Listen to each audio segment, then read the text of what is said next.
법은 너무 어렵다. 그리고 너무 복잡하다.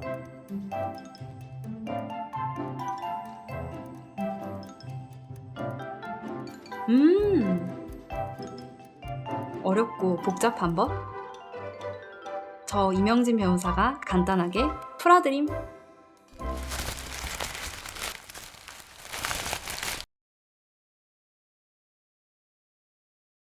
안녕하세요, 이명진 변호사입니다. 오늘은 합의금 기준 풀어드림으로 돌아왔습니다. 지난 시간에 합의를 해서 없어지는 범죄에 대해서 말씀을 드렸어요. 오늘은 어떤 때에 우리가 합의를 해야 되는지, 합의금의 기준은 어떻게 되는지, 그리고 합의는 어떻게 하는지에 대해서 알아봐서 합의에 대해서 정리를 하도록 하겠습니다.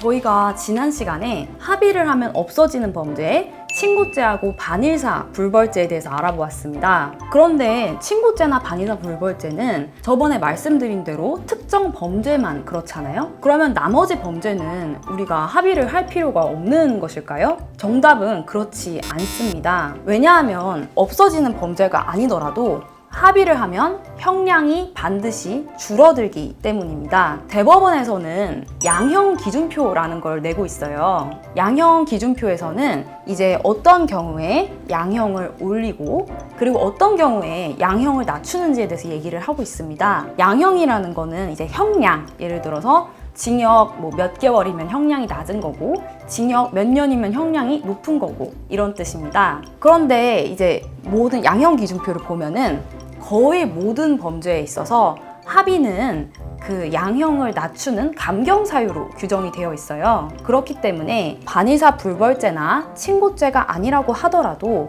합의를 하는 거는 굉장히 중요한 요소가 됩니다. 특히 1심에서 감옥에 들어가시게 되는 분들이 있어요. 이런 경우에는 2심에서 반드시 감옥에서 나오고 싶잖아요.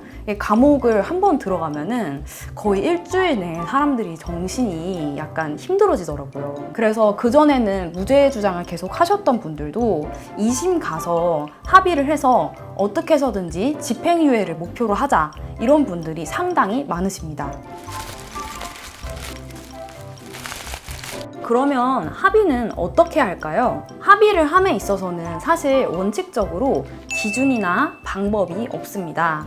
그러면은 방법이 없으니까 상대방한테 무작정 전화하거나 만나자고 하거나 그러면 될까요? 그거는 또 제가 권유드리질 않습니다. 합의를 한다는 것 자체가 내가 상대방한테 어쨌든 범죄를 저지른 거잖아요. 상대방은 나한테 악감정이 있을 수가 있어. 무슨 죄인지에 따라서는 좀 다르겠죠.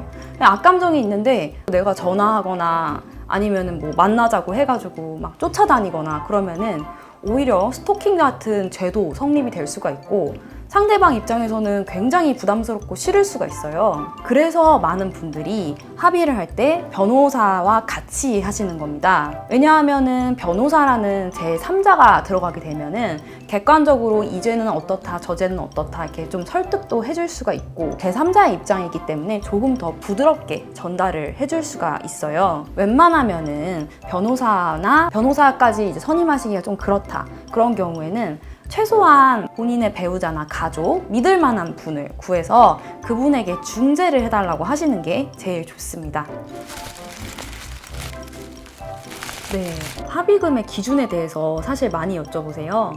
제가 아까 합의하는 방법에 제한이 없다 이렇게 말씀을 드렸는데요. 합의금의 기준 역시 상한도, 하한도 정해져 있지가 않습니다. 합의를 하시는 경우에 돈 안 받고 합의하시는 경우도 굉장히 많아요, 생각보다. 예를 들어서 쌍방폭행이다 이랬을 때 서로 합의해주고 끝내는 거예요. 그러면은 특별히 돈 주고받을 필요가 없잖아요. 그런 경우도 있는데 성범죄다 하는 경우에는 쌍방이 아닌 경우가 많죠. 그런 경우에는 일방적으로 피해자가 합의금을 많이 받고 끝내는 경우도 있습니다. 그래도 최소한의 기준은 정해주세요 하시는 분들이 있어요. 그래서 합의금의 대원칙에 대해서 한번 말씀드려보겠습니다.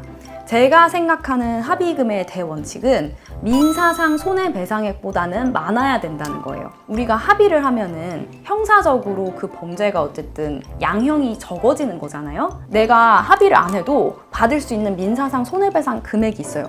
그거보다 못하게 합의를 하면은 사실 피해자 입장에서는 금전적으로 손해를 본다고 느낄 수밖에 없어요.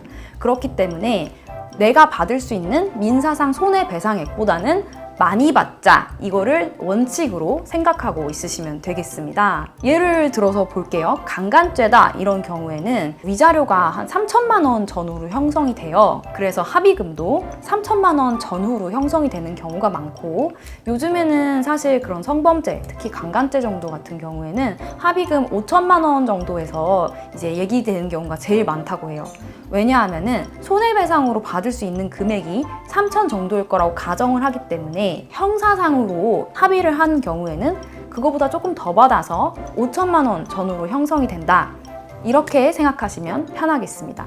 그런데 일부 범죄에 있어서는 어느 정도 합의금의 기준이 정해진 범죄들이 있습니다.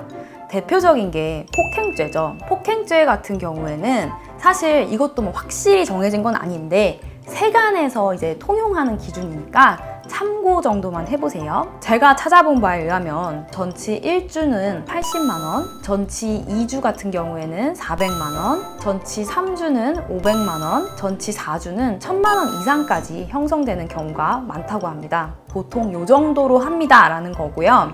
아무래도 전치 1주당 100만 원 이렇게 제가 얘기는 드렸지만 전치 1주라 그러면 굉장히 경미한 거거든요. 우리 웬만한 사람 병원 가도 다 전치 2주 이상 나와요. 그래서 전치 1주는 100만 원보다는 조금 더 아래에서 형성되는 경우가 많고, 전치 수가 올라갈수록 좀 더 높아진다, 이렇게 생각하시면 될 것 같습니다. 그런데 이것도 좀 각자 좀 다 다르거든요. 예를 들어서 뭐 똑같이 전치 2주다 해도 병원에 입원하는 사람한테는 그 입원 비용도 사실 보상을 해줘야겠죠. 더 높아지게 마련이고요. 예를 들어서 가해자가 뭐 이미 전과가 있는 사람이에요. 그러면은 이제 피해자의 그 피해보다 훨씬 높게 이제 합의금을 부르는 경우가 많이 있습니다. 그리고 교통사고 같은 경우에도 폭행처럼 어느 정도 전치 수에 따라서 그런 합의금 기준이 정해져 있습니다. 보통은 보험사에서 약관을 통해서 어느 정도 규정을 해놓는데요. 통상 보험사가 정해놓는 합의금은 어느 정도일까 했을 때 보험사는 통상 민사소송으로 받을 손해배상 금액의 한 85에서 90% 정도를 이제 합의금으로 제시를 한다고 합니다. 그래서 보험사가 이제 그 제시하는 합의금은 보통 전치 1주에 100만 원 정도 수준이라고 알려져 있습니다. 그런데 특별한 사정이 있을 경우에는 이거보다 훨씬 더 많은 합의금을 받게 되는 경우도 있어요. 예를 들어서 가해자가 무면허예요. 음주운전이에요. 사고 후에 도주했어요. 이런 경우에는 죄가 커지잖아요. 그렇기 때문에 합의금도 전치 1주당 100만 원보다 훨씬 커지게 되는 경우가 많이 있습니다. 그리고 가해자가 이미 그 동종에 전과가 있을 경우가 있어요. 그런 경우에는 구속될 확률이 매우 높기 때문에 합의금을 조금 더 높여서 부르실 수도 있습니다. 그러면은 합의금만 주면 끝인가요? 하면 절대 그렇지 않습니다. 합의금이 중요하긴 하지만 이거보다 더 중요한 거는 합의서예요. 그래서 보통은 이런 합의를 할 때는 합의서를 직접 작성을 하시는 것을 권유를 드리거든요. 왜냐하면은 뭐 합의금만 주고 합의가 안 되는 경우도 생각보다 있어서 어떤 점에 대해서 합의를 하는 건지 명확하게 규정을 하실 필요가 있습니다. 그러면은 합의서에 꼭 들어가야 되는 내용은 무엇인지, 그리고 합의서에 어떤 거를 어떻게 적는 게 유리한 것인지에 대해서 제가 합의서 쓰는 법, 잘 쓰는 법에 대해서 몇 가지 팁을 드리겠습니다. 첫 번째로 합의의 대상이 뭔지 명확하게 특정을 하세요. 가끔 합의서를 쓸 때 되게 두루뭉실하게 쓰시는 분들이 있어요. 그냥 우리는 서로 합의했다 이러면은 뭐를 합의를 했는데, 그리고 재판부에서도 이 사건에 대해서 합의한 게 맞습니까? 라고 얘기를 할 때가 있어요. 합의금을 주고 합의를 하는 거는 결국 이제 검찰청이나 재판부에다가 이 합의서를 제출을 해서 내 죄를 없애거나 아니면 내 죄를 최대한 감경시키기 위함인데, 그 어떤 거에 대해서 합의했는지 명확하게 쓰지를 않았다 이러면은 굉장히 곤란해질 수가 있습니다. 그래서 몇 월 며칠자 무슨 범죄에 대해서 합의를 했다 이렇게 명확하게 하시는 게 좋고요. 만약에 뭐 검찰 사건 번호나 법원 사건 번호를 아신다고 하면은 사건 번호를 반드시 기재하세요. 사건 번호를 기재를 안 하면은 두루뭉실해질 수 있어가지고 나중에 이걸 또 증명을 하셔야 돼요. 애써 합의금까지 냈는데 이 합의서를 효력을 보장받을 수 없다고 한다면 너무 억울하겠죠?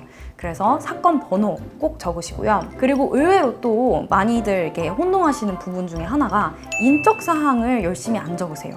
그래서 내가 난데, 내가 합의를 했는데 이렇게 하시면은 법원에서는 누군지 모르잖아요.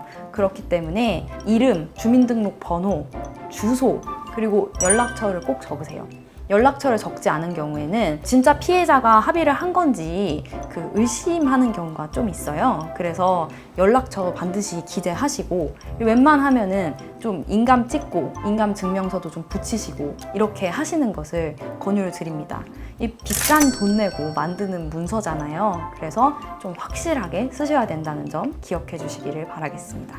둘째로 피해자 같은 경우에는요, 반드시 합의금을 받는 날짜를 기재하시고 그때까지 합의금을 받지 못하면 이 합의는 무효로 한다는 조항을 넣는 것을 권장을 드립니다. 왜냐하면은 제가 실무에 있어 보니까 피해자분들이 그렇게 억울하게 피해 보전을 못 받으시는 것을 방지하기 위해서 반드시 합의서를 줄 때, 교부를 할 때 내가 먼저 합의금을 받고 합의금 들어온 거 보시고 건네주세요. 근데 그게 잘 안 되는 경우도 있어요. 살다 보면. 그래서 그런 때는 적어도 합의금 받는 날짜는 언제? 2024년 8월 15일 몇 시까지 이렇게 딱 적으시고 이때까지 입금 안 되면 이 합의서는 모두 무효이고 처벌불허 의사표시는 하지 않는다. 이런 문구라도 넣으시면은 훨씬 도움이 됩니다. 네, 그럼 이번에는 세 번째로 가해자를 위한 팁을 알려드릴게요.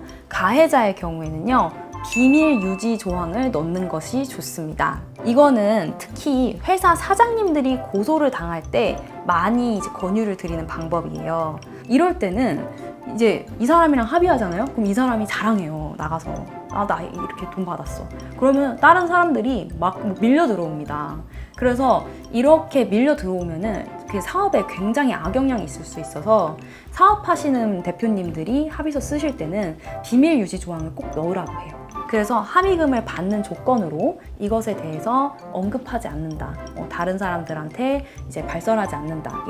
이런 조항을 넣고 만일 발설할 경우에는 위약금으로 몇백만 원을 지급한다. 이런 조항을 저는 좀 넣는 편입니다. 오늘 합의에 대해서 이렇게 종합적으로 알아보았는데요. 합의는 일종의 종합 예술이에요.